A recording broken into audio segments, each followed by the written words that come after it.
السلام علیکم ورحمۃ اللہ وبرکاتہ۔ عزیز طالبات، امید ہے آپ سب خیر و عافیت کے ساتھ ہوں گے۔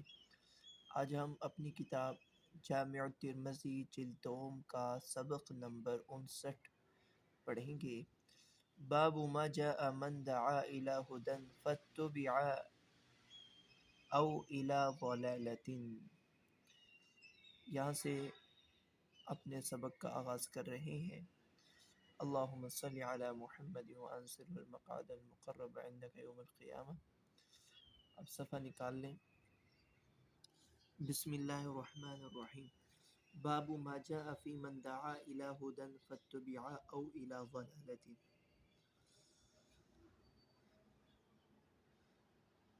وہ شخص جس نے ہدایت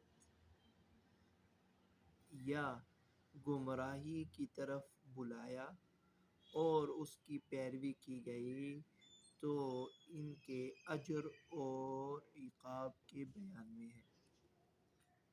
من دعا الی ہدی فتبع او الی ضلالۃ، وہ شخص جس نے ہدایت کی طرف یا گمراہی اور ضلالت کی طرف بلایا ہو اور ان کی پیروی کی گئی ہو، ان کے ثواب و عقاب کے بیان میں ہے۔ بسم اللہ الرحمن الرحیم۔ وبه قال حدثنا علي بن حجر قال اخبرنا اسماعيل بن جعفر عن العلاء بن عبد الرحمن عن ابي هريره قال قال رسول الله صلى الله عليه وسلم من دعا الى هدى كان له من الاجر مثل اجور من يتبعه لا ينقص ذلك من اجورهم شيئا۔ حضرت ابو ہریرہ سے مروی ہے، آپ صلی اللہ علیہ وسلم نے فرمایا، جس نے ہدایت کی طرف کسی کو بلایا اس کو اس کی پیروی کرنے والوں کے برابر ثواب ہوتا ہے۔ جس نے ہدایت کی طرف لوگوں کو بلایا اس کو اس کی پیروی کرنے والوں کے برابر ہی اجر و ثواب ہوتا ہے۔ لا ينقص ذلك من اجورهم شيئا، پیروی کرنے والوں کا ثواب بھی کم نہیں ہوتا۔ ومن دعا الى ضلالہ، اور جس نے گمراہی اور ضلالت کی طرف لوگوں کو بلایا، کان علیہ من الاثم مثل آثام من یتبعہ، تو اس کو پیروی کرنے والوں کے گناہوں کے برابر ہی گناہ ملتا ہے۔ لا ينقص ذلك من آثامهم شيئا، جبکہ پیروی کرنے والوں کا گناہ کم نہیں ہوتا، ان کے گناہوں میں کوئی کمی نہیں آتی۔ هذا حدیث حسن صحیح۔ عن ابن جریر بن عبد الله عن ابی قال قال رسول اللہ صلی اللہ علیہ وسلم من سن سنة خیر فاتبع علیها فله اجره ومثل اجور من اتبعه غیر منقوص من اجورهم شیئا۔ آپ صلی اللہ علیہ وسلم نے فرمایا، جس نے کوئی اچھا طریقہ جاری کر دیا اور اس کی پیروی کی گئی، فتبع علیہا، اور اس کی پیروی کی گئی ہو، تو اس کے لیے اپنا ثواب بھی ہے، وَمِثْلُ أُجُورِ مَنِ اتَّبَعَهُ، اور ان کا ثواب بھی جو اس پر عمل کریں گے، غیر منقوص من اجورہم شیئا، جبکہ ان لوگوں کے ثواب میں کچھ کمی نہیں آئے گی۔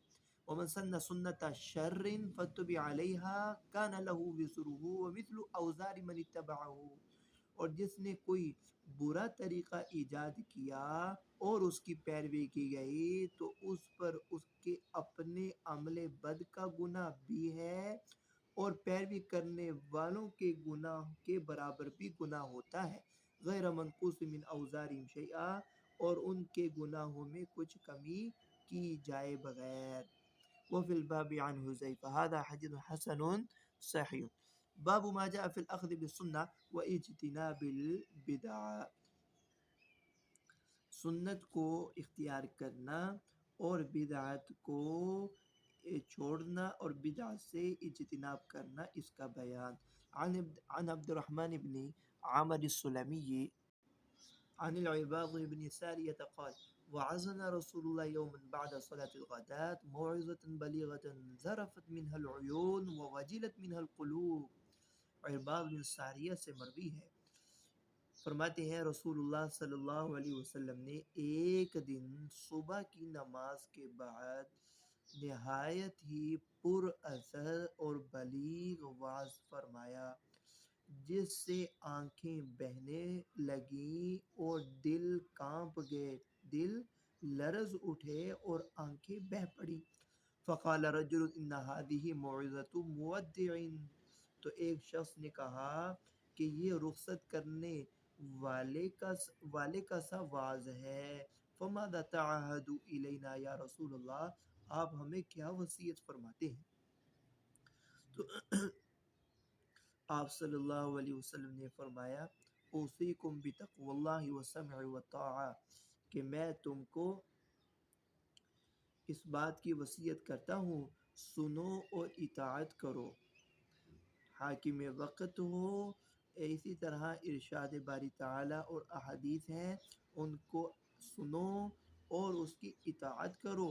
وَإِنْ عَبْدٌ حَبَشِيٌّ فَإِنَّهُ مَنْ يَعِشْ مِنْكُمْ يَرَى اخْتِلَافًا كَثِيرًا، اور یعنی کہ میں تم کو اوصیکم بتقوی اللہ، میں تم کو اللہ سے ڈرنے کی وصیت کرتا ہوں، اللہ سے ڈرنے کی وصیت کرتا ہوں، والسمع والطاعہ، اور اس بات کی وصیت کرتا ہوں سنو اور اطاعت کرو، اگرچہ وہ امیر حبشی غلام ہی کیوں نہ ہو۔ فَإِنَّهُ مَن يَعِشْ مِنْكُمْ يَرَى اخْتِلَافًا كَثِيرًا، اور جو زندہ رہے گا وہ بہت اختلاف دیکھے گا۔ وَإِيَّاكُمْ وَمُحْدَثَاتِ الْأُمُورِ فَإِنَّهَا ضَلَالَةٌ، بس نئی بدعتوں سے بچتے رہنا، نئی نئی ایجادات سے، دین میں نئی نئی ایجادات ہوں گی، بدعتیں ہوں گی، اس سے بچتے رہو۔ فَإِنَّهُ ضَلَالَةٌ، کیونکہ یہ گمراہی ہے۔ فَمَنْ أَدْرَكَ ذَلِكَ مِنْكُمْ فَعَلَيْهِ بِسُنَّتِي وَسُنَّةِ الْخُلَفَاءِ الرَّاشِدِينَ الْمَهْدِيِّينَ عَضُّوا عَلَيْهَا بِالنَّوَاجِذِ، پس جب جو تم میں سے یہ زمانہ پائے تو اسے میری سنت اور میرے ہدایت یافتہ خلفاء راشدین کی سنت کو مضبوطی سے پکڑنا چاہیے۔ عضوا علیہا بالنواجذ، لوگوں اس سنت کو دانتوں سے مضبوط پکڑو، بالنواجذ داڑوں سے اس کو مضبوطی سے پکڑ لو۔ هذا حدیث حسن صحیح۔ وبقال حدثنا بذلك الحسن بن علي الخلال وغير واحد قالوا حدثنا أبو عاصم عن ثور بن يزيد عن خالد بن معدان عن عبد الرحمن بن عمرو السلمي عن العرباض بن سارية عن النبي صلى الله عليه وسلم نحوه، والعرباض بن سارية يكنى أبا نجيح۔ اگلی روایت عن مروان بن معاوية الفزاري عن كثير بن عبد الله عن أبيه عن جد أن النبي صلى الله عليه وسلم قال لبلال بن الحارث اعلم، قال ما أعلم يا رسول الله، قال إنه من أحيا سنة من سنتي فقد أميتت بعدي كان له من الأجر مثل من عمل بها من غير أن ينقص من أجورهم شيئا، ومن ابتدع بدعة ضلالة لا يرضاها الله ورسوله كان عليه مثل آثام من عمل بها لا ينقص ذلك من أوزار الناس شيئا۔ جی یہ وہی حدیث کا مفہوم وہی ہے۔ آپ صلی اللہ علیہ وسلم نے بلال بن حارث سے فرمایا کہ تم جان لو۔ بلال نے عرض کیا کہ ما اعلم یا رسول اللہ، میں کیا جان لوں اے اللہ کے رسول؟ تو آپ نے یہ فرمایا انہو من احیا سنتا من سنتی قد امیتت بعدی، کہ جو میری اس سنت کو زندہ کرے جو میرے بعد مٹ گئی تھی، تو اس کو اتنا ثواب ہوگا جتنا اس پر عمل کرنے والوں کو ہوگا۔ من غیر ان ینقص من اجورہم شیئا، بغیر اس کے کہ ان کے ثواب سے کچھ کمی نہیں ہوگی۔ اور جس نے گمراہی کی بدعت نکالی جس سے اللہ اس کے رسول راضی نہیں، تو اس بدعت کی ایجاد کرنے والے پر، اس بدعت پر عمل کرنے والوں کے برابر عذاب ہوگا، گناہ ہوگا۔ لا ينقص ذلك من اوزار الناس شيئا، اور جب کہ اس عمل کرنے والوں کے گناہوں میں کچھ کمی نہیں کی جائے گی. هذا حدیث حسن.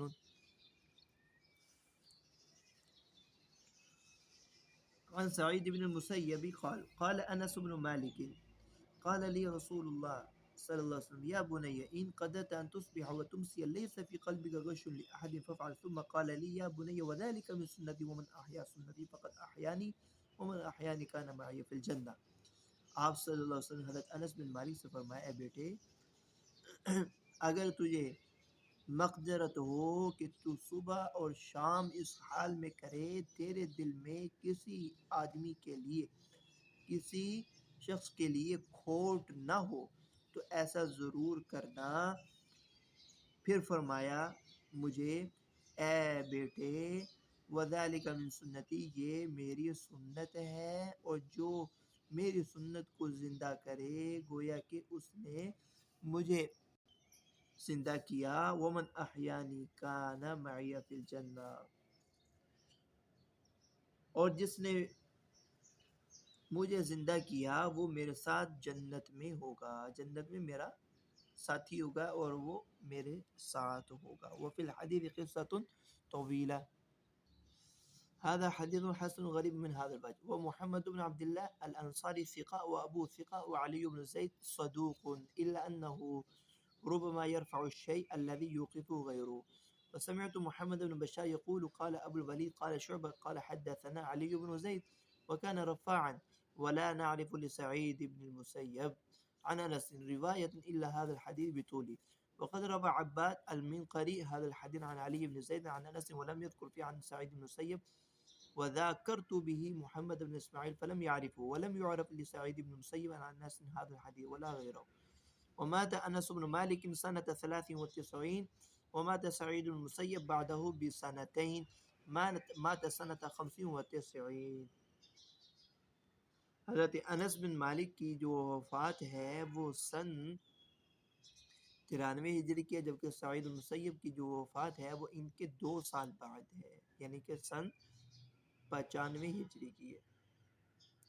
باب فی الانتہاء عما نہا عنہ رسول اللہ صلی اللہ علیہ وسلم رسول اللہ کی منع کی ہوئی چیزوں سے باز رہنے کا بیان. عن ابی صالح عن ابی ہریرہ قال قال رسول اللہ صلی اللہ علیہ وسلم اترکونی ما ترکتکم فإذا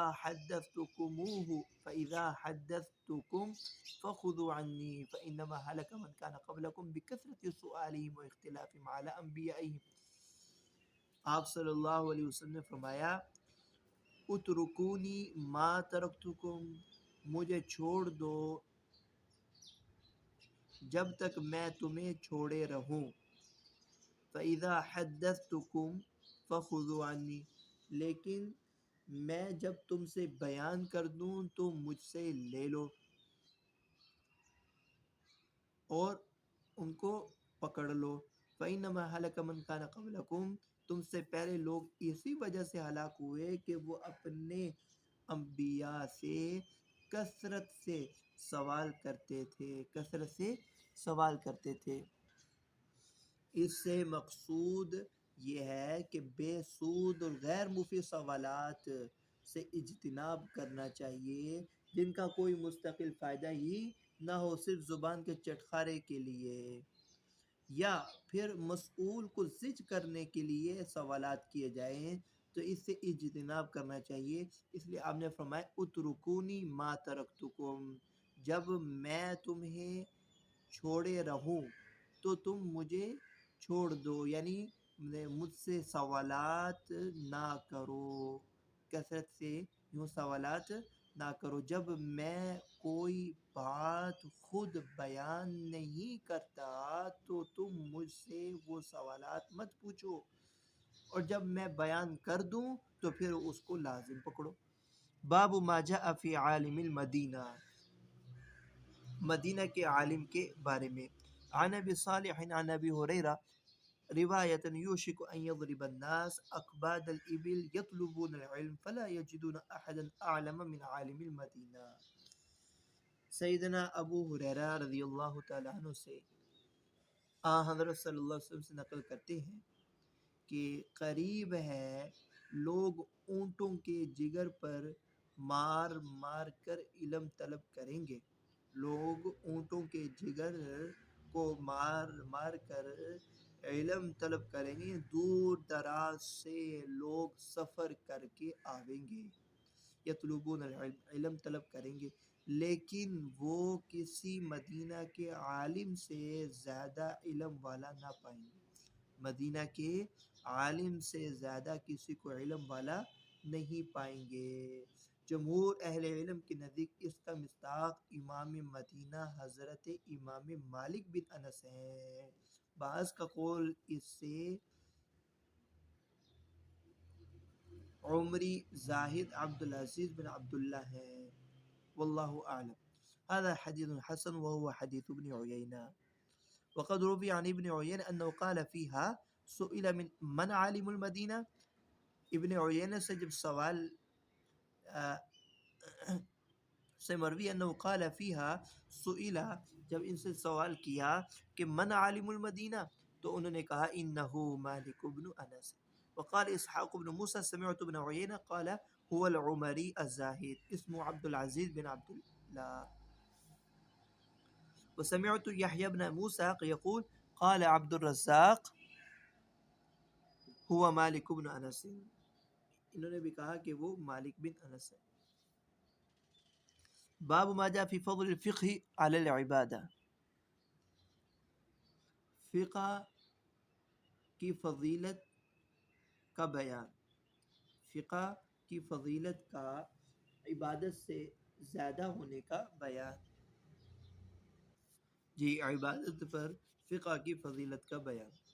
وبه قال حدثنا محمد بن اسماعيل قال حدثنا ابراهيم بن موسى قال اخبرنا الوليد هو ابن مسلم قال حدثنا روح بن جلاح عن مجاهد عن ابن عباس قال قال رسول الله صلی اللہ علیہ وسلم فقيه اشد على الشيطان من الف عابد، بعض روایات میں یوں ہے فقيه واحد اشد على الشيطان من الف عابد، تو آپ صلی اللہ علیہ وسلم نے فرمایا کہ ایک فقیہ شیطان پر ہزار عابدوں سے زیادہ بھاری ہے، ایک فقیہ شیطان پر ہزار عابدوں سے زیادہ سخت ہے، یعنی بھاری۔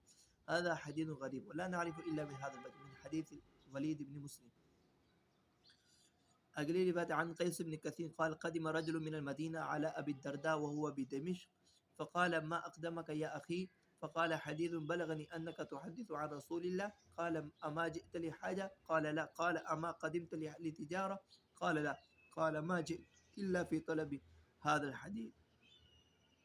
قیس بن کثیر کہتے ہیں کہ مدینہ منورہ سے ایک شخص ابو درداء کے پاس آیا، جبکہ ابو درداء دمشق میں تھے، تو ابو درداء رضی اللہ تعالیٰ عنہ نے کہا ما اقدمک یا اخی،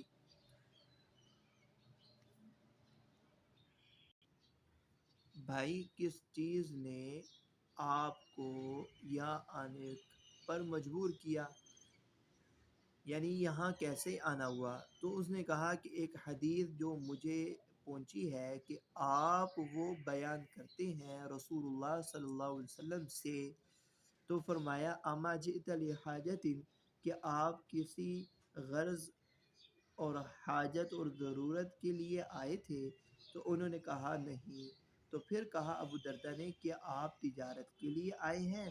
تو انہوں نے کہا کہ نہیں، تو پھر انہوں نے کہا ما جئت الا فی طلب هذا الحدیث، میں اس حدیث کی طلب میں ہی آیا ہوں، قال فانی سمعت رسول اللہ صلی اللہ علیہ وسلم یقول، تو ابو درداء رضی اللہ عنہ فرمانے لگے میں نے رسول اللہ صلی اللہ علیہ وسلم کو یہ فرماتے ہوئے سنا ہے من سلک طریقا یبتغی فیہ علما سلک اللہ بہ طریقا الی الجنہ، جو علم کی تلاش میں کوئی راستہ طے کرتا ہے، جو علم کی تلاش میں کوئی راستہ طے کرے گا، اللہ تعالیٰ اس کو ایسے راستے پر لے چلے گا جو جنت کو جاتا ہے۔ وَإِنَّ الْمَلَائِكَةَ لَتَضَعُ أَجْنِحَتَهَا رِضًا لِطَالِبِ الْعِلْمِ، اور فرشتے علم کے طالب کے لیے پر بچھاتے ہیں۔ وَإِنَّ رِضًا لِطَالِبِ الْعِلْمِ، یعنی کہ طالب علم کی خوشنودی کے لیے۔ وَإِنَّ الْعَالِمَ لَيَسْتَغْفِرُ لَهُ مَنْ فِي السَّمَاوَاتِ وَمَنْ فِي الْأَرْضِ حَتَّى الْحِيتَانِ فِي الْمَاءِ، اور آپ نے فرمایا کہ عالم ایسا ہے کہ اس کے لیے آسمان و زمین میں جتنے بھی فرشتے ہیں سب اس کی بخشش کی دعا کرتے ہیں، یہاں تک کہ پانی کے اندر مچھلیاں بھی بخشش کی دعا کرتی ہیں۔ وفضل العالم علی العابد کفضل القمر علی سائر الکواکب، عالم کی فضیلت عابد پر ایسی ہے جیسے کہ چاند کی فضیلت دیگر ستاروں پر ہے۔ ان العلماء ورثۃ الانبیاء، بے شک علماء انبیاء کے وارث ہیں۔ ان الانبیاء لم یورثوا دینارا ولا درہما انما ورثوا العلم فمن اخذه به اخذ بحظ وافر۔ انبیاء نے ترکے میں نہ دینار چھوڑا اور نہ درہم، انہوں نے تو صرف علم چھوڑا، سو جس نے یہ لے لیا اس نے بڑا حصہ لے لیا، انبیاء کی وراثت میں بہت بڑا حصہ۔ لا نعرف هذا الحديث الا من حديث عاصم بن رجاء بن حيوة ليس اسناد عندي بمتصل هكذا حدث محمود بن خداش هذا الحديث، وانما يروى هذا الحديث عن عاصم بن رجاء بن حيوة عن داود بن جميل عن كثير بن قيس عن ابي الدرداء عن النبي صلى الله عليه وسلم، وهذا اصح من حديث محمود بن خداش عن يزيد بن سلمة الجعفي قال قال يزيد بن سلمة يا رسول الله إني قد سمعت منك حديثا كثيرا أخاف أن ينسي أوله آخره فحدثني بكلمة تكون جماعا. قال اتق الله فيما تعلم، اتق الله فيما تعلم۔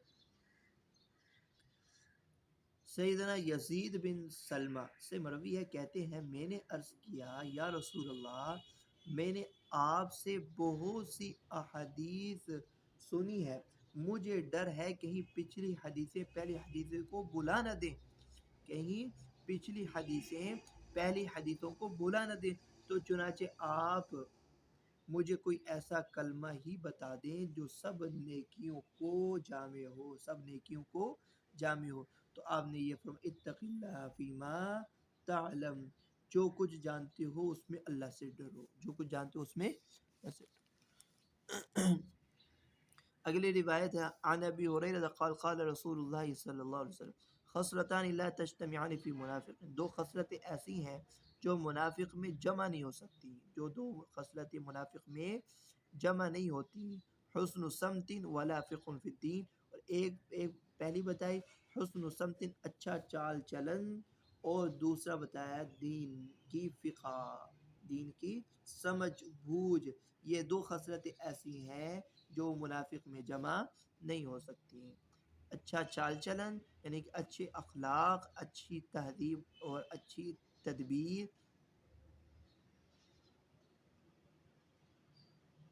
اور دین کی سمجھ۔ هذا حدیث غریب ولا نعرف هذا الحديث من حديث عوف الا من حديث هذا الشيخ۔